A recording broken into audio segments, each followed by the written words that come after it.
এদিকে দখলদার ইসরায়েলি বাহিনী গাজার বিভিন্ন স্থানে নতুন করে রাতভর ও ভোরের দিকে বিমান হামলা চালিয়েছে।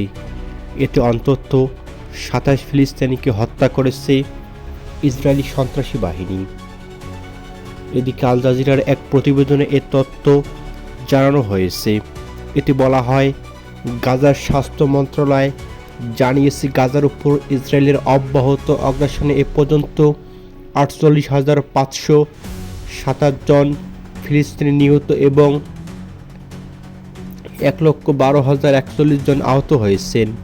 অন্যদিকে গাজার সরকারি মিডিয়া অফিস তাদের মৃতের সংখ্যা আপডেট করে ৬১,৭০০ জনেরও বেশি বলে জানিয়েছে সংবাদ মাধ্যম।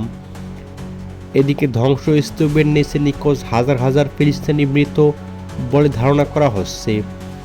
এদিকে এমন পরিস্থিতিতে হামাস কর্মকর্তা তাহের আল নোনো বলেছেন, গাজার উপত্যকায় নতুন করে ইসরায়েলি বোমাবর্ষণ সত্ত্বেও তারা আলোচনার দরজা বন্ধ করেনি। তবে তিনি জোর দিয়ে বলেছেন যে স্বাক্ষরিত চুক্তি থাকলে নতুন চুক্তির প্রয়োজন নেই। এদিকে তবে ইসরায়েলি প্রধানমন্ত্রী বেনিয়ামিন নেতানিয়াহু বলেছেন, ব্যাপক সামরিক ও আর্থিক সহায়তা পেয়েই মূলত হামাসের যুদ্ধবিরতির আহ্বান প্রত্যাখ্যান করেছেন। তিনি দাবি করেছেন, ইসরায়েলি বাহিনী কেবল হামাসের যোদ্ধাদের লক্ষ্যবস্তু বানাচ্ছে বলে জানিয়েছেন তারা। এদিকে ফিলিস্তিনি সরকারি সংবাদ সংস্থা ওয়াফা জানায় যে ইসরায়েল গাজায় হামাসের সঙ্গে জানুয়ারি থেকে চলা যুদ্ধবিরতি ভঙ্গ করেছে এবং একদিনে হামলায় ৪,৪০০ জনের প্রাণহানি ঘটেছে।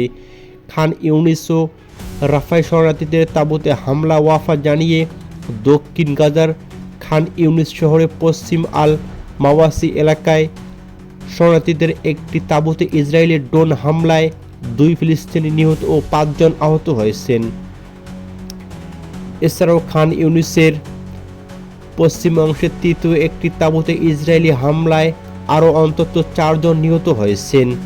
এছাড়াও আহত হয়েছেন আরও ৫০ শতাধিক, জানিয়েছে ফিলিস্তিনের সম্প্রচার মাধ্যম।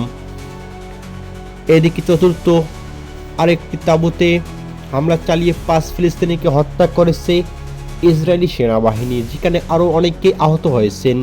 এছাড়াও রাফা শহরের পশ্চিম অংশে আর একটি তাঁবুতে ইসরায়েলি বিমান হামলায় ২ শিশুর মৃত্যু হয়েছে বলে জানিয়েছে একটি মেডিকেল সূত্র। এদিকে আনাদুলুকে জানিয়েছে, গাজা সিটিতে বাড়িতে হামলা নিহত ৪ জন। এদিকে গাজা সিটির আল আহলি ব্যবসায়ী হাসপাতালে থাকা একটি মেডিকেল সূত্র জানিয়েছে, আল সাবরা এলাকার আল সাব পরিবারের একটি বাড়িতে ইসরায়েলি হামলায় ৪ জন নিহত, আরও কয়েকজন আহত হয়েছেন।